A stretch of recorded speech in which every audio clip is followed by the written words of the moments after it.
Yo, what's checking, everybody? Welcome to another edition of the Orange Bloods Modcast here on Orange Bloods Live. I'm Jeff Ketchum, joined by everybody today. Jason, Alex, Anwar. We are all here.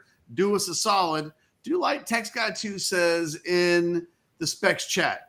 Hit that thumbs up button. Hit that like button. Strike it. Mash it. Bash it. Whatever you want to do. We're going to be with you over the course of the next hour. Not quite a full hour, but that's how we do it here. We like 3/4 an hour, something like that. Again, thumbs up, subscribe to the channel, get notifications. We appreciate it. And we love it when you jump into the Specs chat and contribute. Send us your chats. Send us your super chats.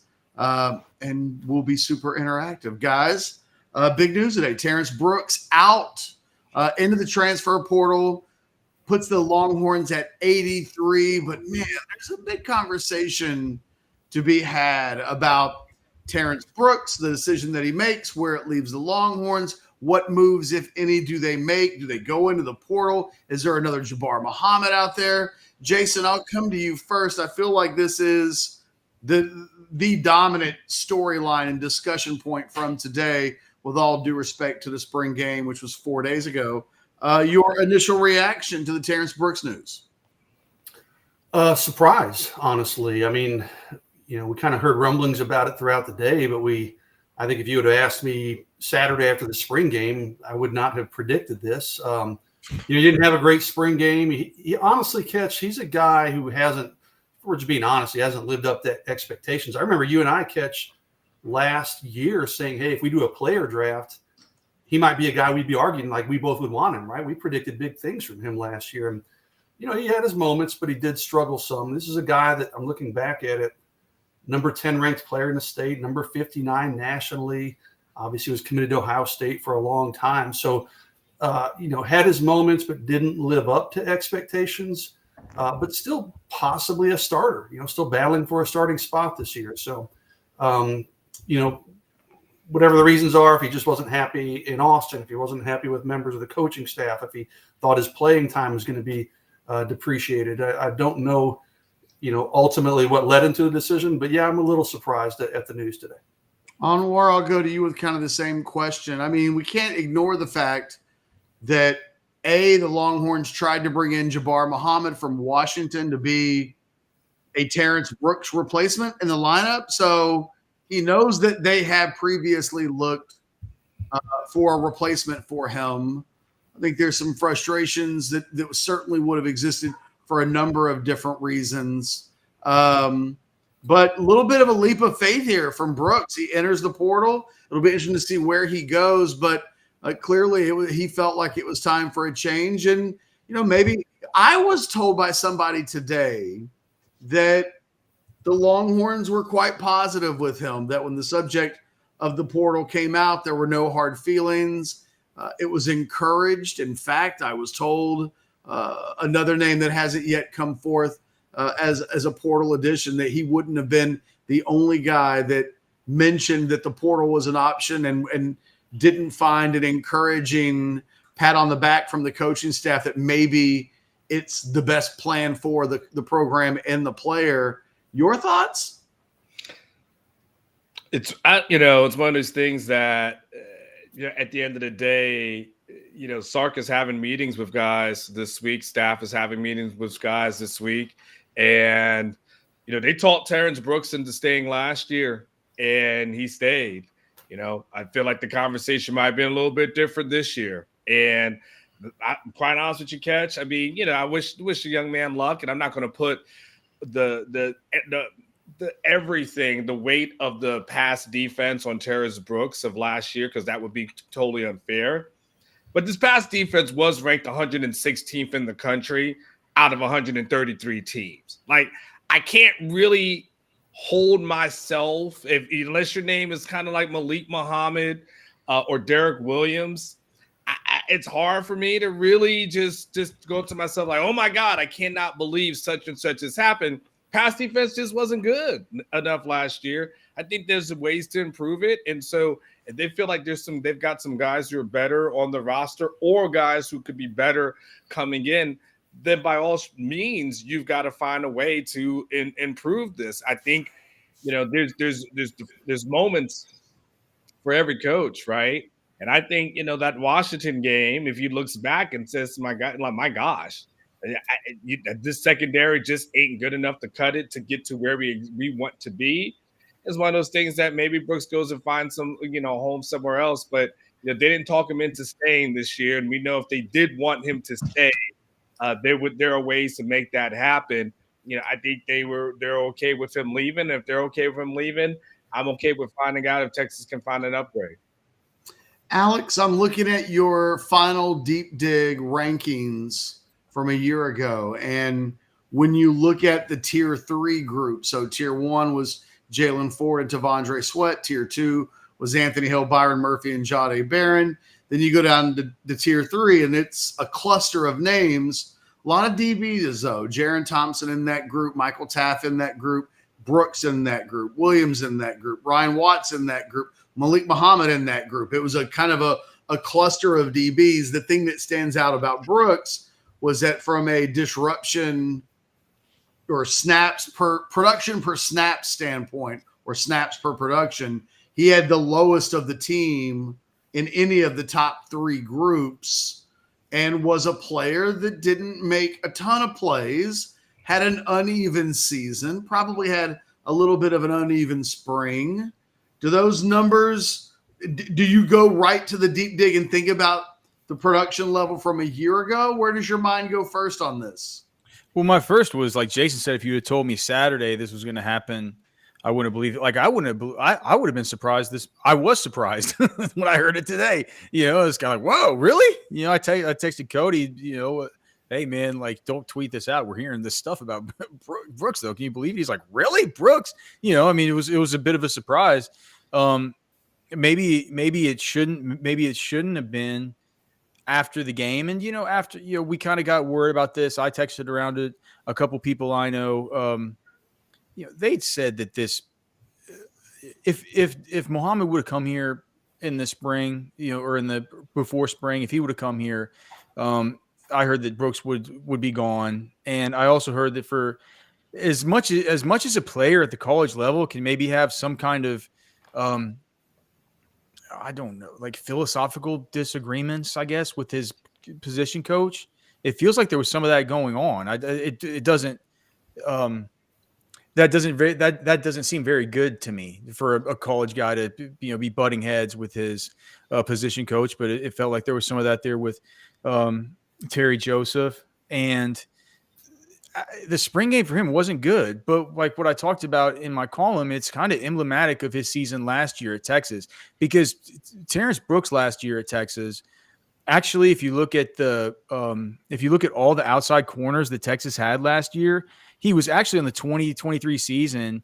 He only allowed a 41% completion percentage whenever he was targeted, which was actually the best on the whole team, right? And so you look at him, and there were lots of time, man. In the spring game, Terrence Brooks was thrown at 4 times. He only allowed one completion, but that was the completion wherever he left the whole third of the field on the east side of the stadium, that whole east third of the field wide open for DeAndre Moore to have the big touchdown. And that was what it was in 2023. With Terrence Brooks, people pounded their head on the table, not because through games he was just bad the whole time, but it was the big blow-up plays, man, the coverage burns. And I looked back at it. So he wasn't as bad as Ryan Watts last year in allowing coverage burns. So the number of snaps per coverage burn last year for Ryan Watts was 74. But every 81 snaps last year, Terrence Brooks got burned. He had a big blow-up play where he was burned. One of these plays that blows everything up for one of these things where you throw your hands up in the air and say, how did that just happen? Right? Once every 81 plays, dude. These guys, in some of these games, these guys play 70 snaps. They play, especially the DBs. They play 66 snaps. Once every 81 plays, it's not quite every game, but it's pretty close to every game, right? That there was a coverage burn whenever he was healthy. And just to compare that to like Manny Muhammad last year, 362 snaps per coverage burn. Gavin Holmes was at 281 snaps per coverage burn.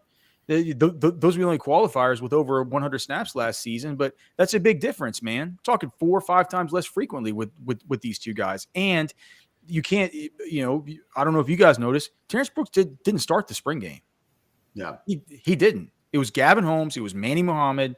He comes in there, second series, stays in on the third series, first play of the third series, bam, DeAndre Moore, 1/3 of the field wide open, and then he's out for a couple series. It was just, man, during spring, what I kept thinking to myself when I went out there, I'm like, dude, Brooks he's the one out there. Muhammad's still young. He's their best corner, right? But he's still young. And you know how when these guys are a little bit older, they get there for a little while and they just look like he looked like he was in kind of a leading role, right? I talked about how he's first man up in cornerback drills. He's telling these guys where to line up. He's doing all that. I had a lot of high hopes that Brooks was like, man, if he could just get rid of those little mistakes that he has, just with the coverage burns, the blown coverage assignments, he's actually not that bad. Like I wrote in my column, he's always good until he's just not, and it's really bad. And it's just I had a lot of hopes that things could be different, but I mean that spring ball we heard some of this stuff, and in that because it was more just out of not necessarily about Brooks just being not good, but it was more just out of how do you say it, Catch? Just like by omission.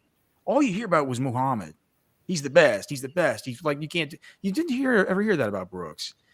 And one thing I heard about Brooks was that Holmes was taking some of his snaps with the ones and that they were kind of alternating back and forth between there, even going back to the scrimmage before that. So, if you're Brooks, you lost.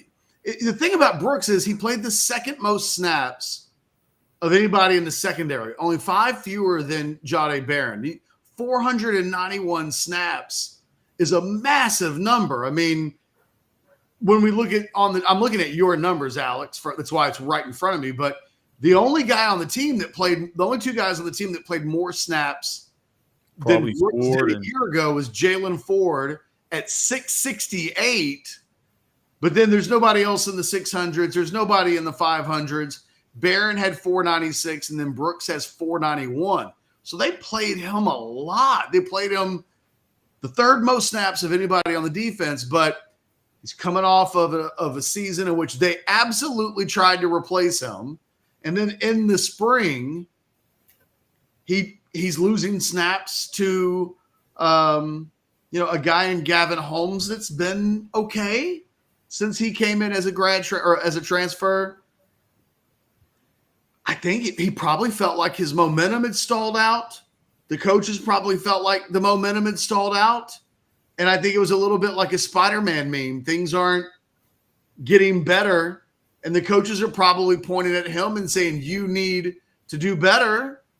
And I don't know that Terrence Brooks was like, you're right. This is fully on me. I need to be 100% accountable. I think he probably felt like, no, you guys aren't getting the most out of me. And And then you just end up in a situation where I think both sides probably felt like, sometimes divorce is the rare divorce when everybody just kind of agrees, let's just split up and go and not worry about like who gets to keep the dog and the cat.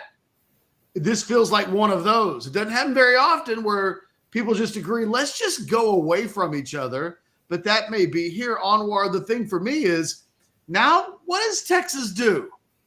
Like, is it as simple? Do they shuffle their parts around a little bit? Is this an opportunity for Kobe Black? Jahdae Barron, does he move from the outside because Jalen Gilbo has made such a rise this spring? Do they go to the portal? Even in the Specs chat, I've seen, Jason says it right here. There's a number of them. Mike Torres in the chat says the same thing. Do they go get to Coro Davis, who obviously has connections to Johnny Nansen?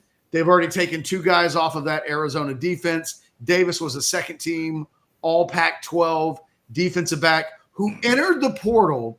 It's the strangest damn thing because I keep reading that Davis is still in the portal, but he participated in the spring at Arizona.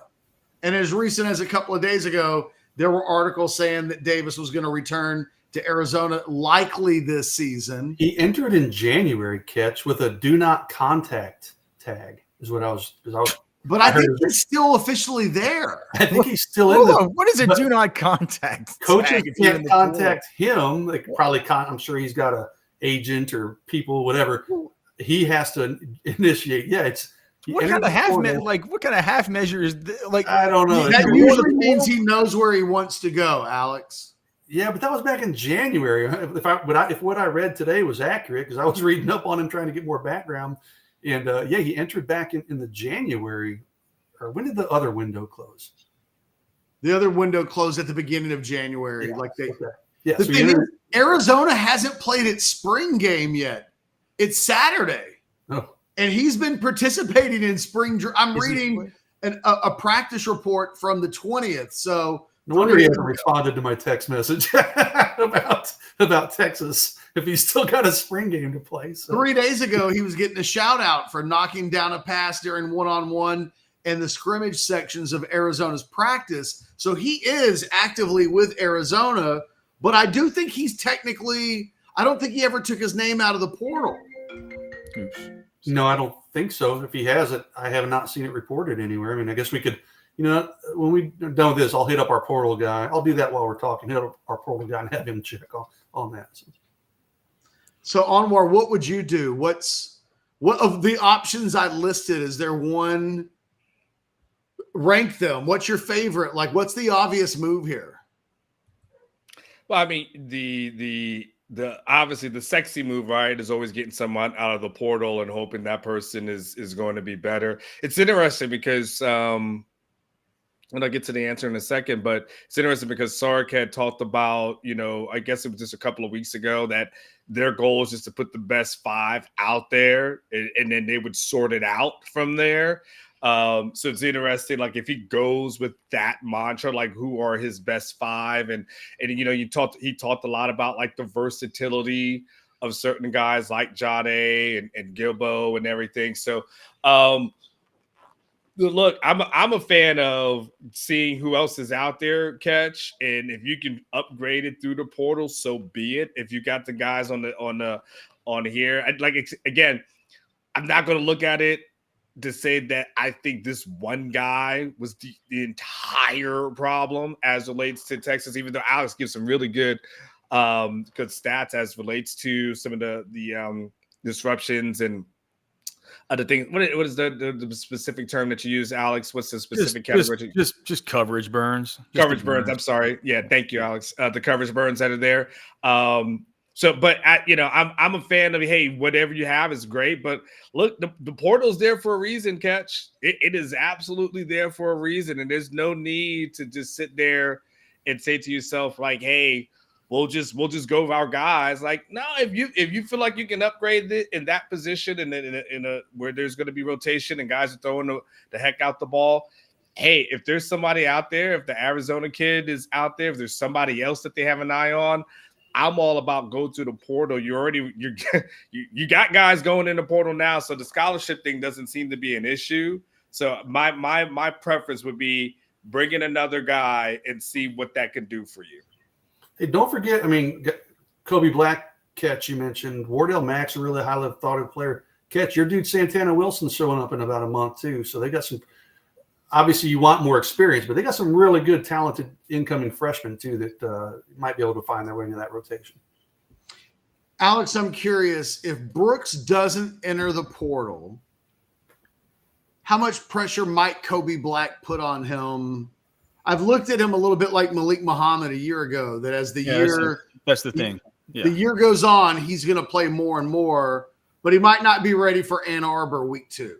It's the Anthony Hill, Colin Simmons, Kobe Black track, right? It's like, hope that these guys I think it would be a major disappointment for Kobe Black, even if Terrence Brooks was still here, if he wasn't really factoring in heavily by the end of the season, right? The guy looks like $1 million. He looks really good. We talked about how Terrence Brooks was in the spring game, small sample size, but he, only a 25% completion percentage allowed. One was on the big coverage burn. The one completion that was on 4 targets, right?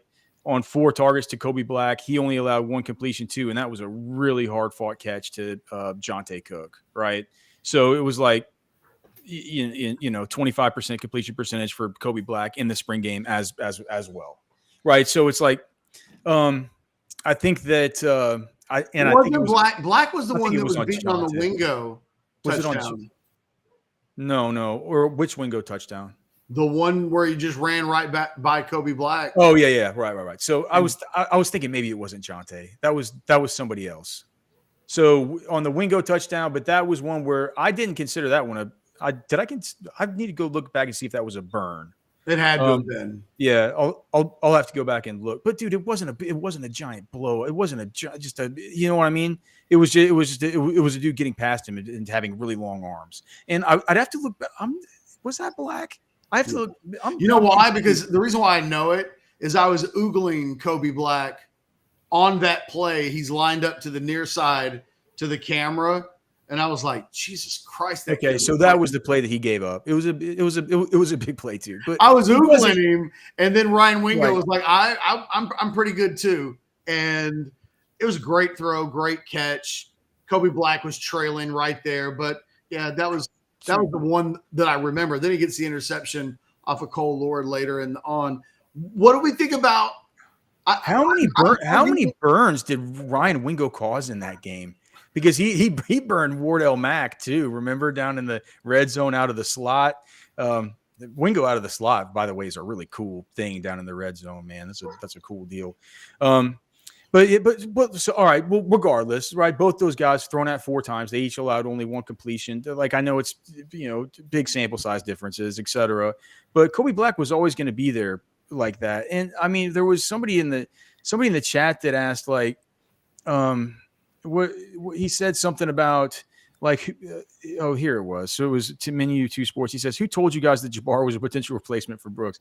Well, we're not gonna go through and tell you the people that we hear this, but here's the thing: like, nobody needed to tell us, really. People did, but no one needed to tell us. It's like people. The one time that the one time college football teams can't lie to you, or the one time NFL, the one time football teams can't lie to you is when they're in the business of actually making acquisitions and making transactions and stuff. That's what they need. That's what they want. That's what they're trying to. They can't tell you that they want something else. They're actually trying to make this transaction, right? And so that was what it was. Even though we've heard since that was certainly the case, and at the time, Brooks would have gone into the portal had he have come. What I would do is I just think you got to get Kobe Black up to speed. But I was texting with somebody today, and I said, "Man, Kobe Black better get to speed sooner than later." And he said, "Man, there's probably a starter in the portal, and it's the Arizona corner." So he's see. the one that makes all the sense in the world if, in fact, he wants to be in the portal. It's just, I'm sure it'll be interesting to see what happens with their spring game. Bill Norton and a couple of other guys for Arizona pulled out, the 27th. There still leaves a little bit of time. They have until the 30th to put their names into the portal. I think everybody will be keeping an eye to see if Coro Davis actually goes through and participates in the spring game for Arizona on Saturday. We have a super chat for $5 from Colin here. Thanks, Colin. Just joining. I'm sure it's been talked about. However, I bet they wish that they would have pushed that much more for Jabbar Muhammad. Apologize in advance. Anwar, I was talking about this with Chad earlier about Walter Nolan. And when Walter Nolan hits the portal, there's a lot of conversation that he was a 7-figure player, that whoever was going to get him, and it was Ole Miss, it was going to cost over $1 million. And, when I talked to people that I talked to at Texas, there was like a sense that they just weren't going to be involved in that was beyond what they were willing to do, wanting to do, all of that stuff. But here we are now, and they're chasing the likes of Dominic Williams from TCU, who's a good player, but isn't thought of as a future first-round draft pick like Walter Nolan is. And I wondered if, in the end, was Nolan cheap? Because if let's say Nolan went for 1.2, 1.4, I don't know, I'm making these numbers up, something north of $1 million. Well, Dominic Williams is coming in, and the schools that he's looking at are Oklahoma, Texas, Oregon, LSU, and Missouri, and maybe A&M. all schools that can get it done on the NIL front. And it kind of feels like that recruitment might turn into a bidding war, that kid has a ton of leverage. There aren't a lot of defensive tackles in the portal better than him, if any. So he might get something close to Walter Nolan money, even though he's not Walter Nolan. And now I think back to Jabbar Muhammad, and one of the things that I had been told when Jabbar Muhammad was being recruited by Texas, when he left the Texas visit and was going to Oregon, the sense was that Oregon was going to offer him something much higher than what Texas was offering in the portal, and that he was going to get a good deal, but that Oregon was willing to take it up a level, and that Texas kind of sheepishly backed off. They just weren't going to get involved in that game. Well, now, if somebody comes into the portal, they may not be as good as Jabbar Muhammad, but maybe they end up costing an NIL the same amount. It makes it, these are like learning situations for the coaches. I wonder if they had it to do all over again, might they get involved with Walter Nolan, knowing that the price is the price? And if you try to be frugal even a little bit, you might get bent over a barrel in 5 months. Oh, man. But you really think Dominic Williams is going to cost these guys $1 million? I think Dominic Williams will have offers in the $500,000 to $700,000 range by everybody. So then I think who takes it up a notch? Does Oregon just whip the wallet out on the table and say, "Hey, we're gonna pay it. We'll give you $1 million," and then it puts it into the hands of all of the other schools to decide whether or not they want to go up to that level or not. I described it like earlier today, like an auction where guys are going 5, 10, 15, 20, 25. And then somebody just says $500. And then everybody kind of looks at each other like, and either you're willing to go up to those levels and play big boy prices or not. I don't know, but I know that it sounds like Williams is looking for the best NIL deal possible. And he's got a bunch of schools. Who's to say that Missouri won't do something crazy? Missouri's got NIL money. People act like they don't. Believe me. That's what I'm saying. They took Oklahoma's best young offensive lineman by offering him a monster NIL deal. And, you know, they've got money to spend. And if the going rate for a guy who's perceived as a potential difference-making interior defensive lineman is $1 million, like, I don't know that they'll be afraid to match that. And I think that's the world that we may be in. And I don't know that that's the world that Texas wants to necessarily participate in, but they also know, like, they need to get this guy. It'll be a massive disappointment if they don't get Dominic Williams, but it's not as easy as we'll show him a great time. We'll make him an NIL offer that is as good as just about anywhere in the country. This kid is saying, I want to take all my visits.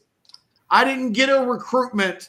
I didn't really have a recruiting like deal when I was a high school prospect. So he wants to have that now, and he wants to see what his worth is, what people are going to pay him.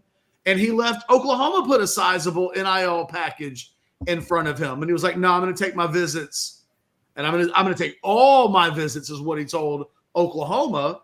And I'm going to see kind of where things stand at the end of it. And so that's a giant game of chicken for all of the schools who are involved.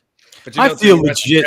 Sorry. Yeah, what's interesting, Catch, is as relates to that conversation, the one thing we know when it comes to Texas and NIL is that Texas won't set the bar as relates to NIL. Go back to our history of this. O'Shawn Mathis, right?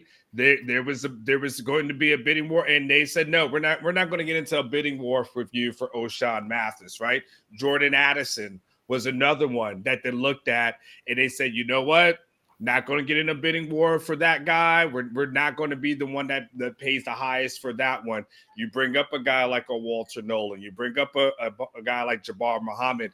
At the end of the day, it seems like if there's going to be 3 teams that, you know, supposed to sit down and, to your point, have an auction, Texas seemingly they tap out on that one. Like they're not going to say, okay, you give me your offer, now you give me that offer, you give me that offer, here's a counter offer. Like they don't play that game. Like it seemingly, from what I've seen, Catch, and you're close to it as well. It seems like, hey, they have an idea for what's, the people, and I say Texas, the people who run NIL. They have an idea what they think a person's value is. If they start to go over that, they walk away, but they won't get into a bidding war. They won't outbid themselves or anything like that. So to be interesting, because whatever his Dominic thinks he's worth, if the NIL people don't agree, they will let him walk, because they've let Mathis walk, they let Addison walk, they've let Nolan walk, they let Muhammad walk. Like they just will not engage in that kind of bidding war. Hey, But if he gets $1 million, I want him handling my next Orange Bloods contract. It's like, dude, he's like, he played it. I mean, he's smart, man. Like, listen, let all the big dogs, the Walter Nolans, go in the early portal window, and then right now he's suddenly the big dog. And like Ket said, he's got leverage, dude, and he's smart. Like, gonna take all these visits to all these schools that have big NIL money. I mean, if that's what he's bargaining for, if that's what he's aiming for, is a big NIL payday, he's played it perfectly, man. So kudos. I was just like, I feel legit sick for these guys that graduated college in like 2020. Oh yeah. I mean, it's just like, are you kidding me, man? This guy. I mean, dude, look, Dominic Williams is good. It's good. I've only watched his game versus Texas. I mean, he did get a pressure. I think that was Quinn's. Was that Quinn's first game back? He got a pressure on Kelvin Banks. But it's like he didn't really do that. Like, $1 million, man. Like these guys, gosh, they're making some. This is a whole new world, man. I feel so bad. You're telling me the dudes who were just kind of. Well, see, here's the thing, though, Alex. Like, I think everybody comes to the table, and I bet the numbers are more like 5, 6, 650. The question is, will somebody take it to that next level and say, you know what, we're done with the haggling, and $1 million. And, a guy's worth whatever a guy can get and whatever some school thinks he's worth. I don't think Texas will think of him as $1 million player. And I think Texas, what I know of what they've done in NIL, and if you look at it, Terrence Brooks today is really the only starting level player in the last few years that has entered the portal. They've done a remarkable job of making sure that their best players don't go into the portal. And they've got a system set up. And, Jaden Blue, I think, is a perfect example. He probably wasn't making a lot in NIL. After the season, when it feels like he's proven that he's a guy you can't let leave, suddenly, his NIL opportunities are different than they were the year before. And that's what happens when guys get good, their NIL opportunities get better. They've been hesitant to money whip a guy, to basically say, we'll give $800,000 or something like that to a Jabbar Muhammad, because the fear is it sets a precedent. I mean, what's to keep Malik Muhammad from knocking on the door and saying, hey, man, I don't know if I'm better than Jabbar Muhammad, but I want me some Jabbar Muhammad money. That's my cousin. He told me what he's making. I want that. Like, I was on the team that went to the semifinals last year. He wasn't. I've bled. I've sweat. It's a tricky deal. And I think they feel like they've got a locker room that's content and happy on the NIL front, and guys understand it. And I think they're a little bit leery of bringing in the guy that maybe shakes that up. And Anwar, what I'd always been told is, you know what? They might do something crazy, but it would need to be for the in retrospect, it would need to be for the Jordan Addison of defensive tackles. That if they felt like they were getting the best, these guys from Michigan are a perfect example. If Grant had actually entered the portal, I think that's a guy that they feel like, that guy's an All-American. That guy's a national championship guy. That guy's a future NFL player. We'll break the bank for a guy like that. Absolutely, yeah. But Williams is, I saw the athletic.com had Williams ranked as their second best available overall prospect in the portal as of this moment. But I don't think they view him as like the same as the guys at Michigan. And I've never suspected that Texas has any interest in taking a guy that's not on that level, but paying him on that level out of desperation and need. Jason, I think the wild card might be Steve Sarkisian. Does Steve Sarkisian say, hey, we need this guy by any means necessary, get it done? I don't know. Like, I think that could be a thing that changes the tone, but I don't know. Like, I don't know how this thing unfolds, if I'm being completely honest.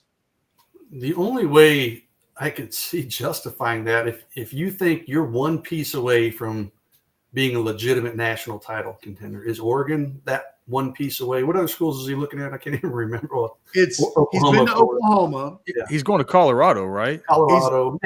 Colorado and Oklahoma don't make sense to me. The list that I saw today was Oregon, Missouri, LSU, and that A&M was a team trying to get into the mix, and at this point is on the outside looking in. But if they were to get in the mix, another team that from an NIL standpoint is more than capable of doing what's needed, if doing what's needed is what you got to do to get this guy. Yeah, I don't know if we're talking 5, 6, 7, upwards of $1 million. Boy, to me, those are reserved for your quarterbacks and maybe your high-profile receivers. This guy is not. You don't even know for sure that he would come in and be a starter for you. I mean, and like you said, that could really upset the apple cart if you pay this guy $600K or whatever, and he gets out, and then he shows up to campus, and the rest of the guys are like, "This guy's really not even that good. Why the hell is he?" I mean, that's going to piss off probably the current team members. So. I don't know, man. It's a tricky situation. That's a lot smarter and more powerful people than me. Clearly, people that have a lot more money than me. But to me, I'm with Alex. I mean, I understand what you're saying. I'm not saying that it's not going to come true, Cass, but I'm with Alex. It seems a little wacky to me. Well, Anwar, they haven't been. This is, I think, the first bidding war recruitment that Texas has really found themselves involved in. Wasn't Colin Simmons a tiny bit of a bidding war? I remember there was some kind of stuff with him, right? I mean, I know you were having to talk with NIL guys, and they were giving you updates about what he was asking for and if they were going to be giving others. Like, wasn't there a little bit of a Colin Simmons one catch?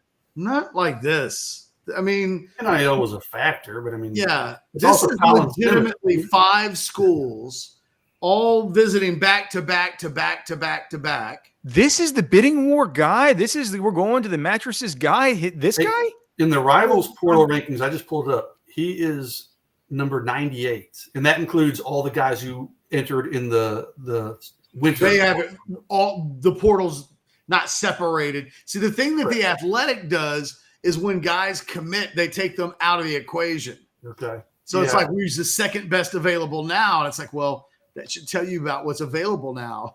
It's not what it was early. Yeah, I have to go through and count them. I don't know what he is, if the guy's currently in the portal, but roughly. Do you know what kind of money they were talking about for Bear Alexander? Just out of curiosity. I mean, there's a sense that USC a year ago was in the $1 million. The thing about USC, and this goes back to Jordan Addison, there's been some funny money suggestions. Oh, yeah. That they tell them like, hey, you could make 1.5 here.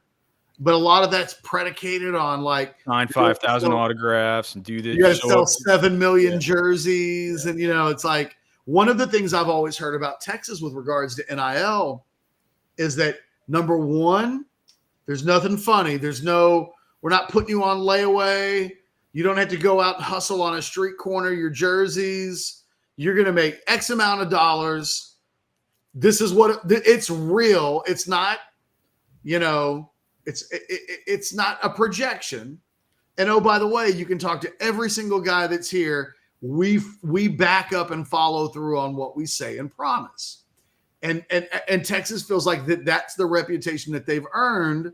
And I've not my best source, but I've had people that I've talked to mention that Texas A&M has kind of the opposite reputation, that they've told guys it'll look a certain kind of way when you get here. And then when they've got there, it hasn't quite been like that. And you can see You've seen Remember some of the players tweets from tweet that. Evan Stewart last year where guys were openly commenting on Texas A&M and NIL and it not being all that it was cracked up to be? I think Walter Nolan did it too, didn't he? Didn't Walter Nolan issue a tweet? Yeah, I think they all were kind of doing that to some degree. So I think that, I think what Texas will say is, look, this is whatever the offer is, this is what it is, and it's locked in, guaranteed. You can put your head on a pillow and know that that's what you're getting.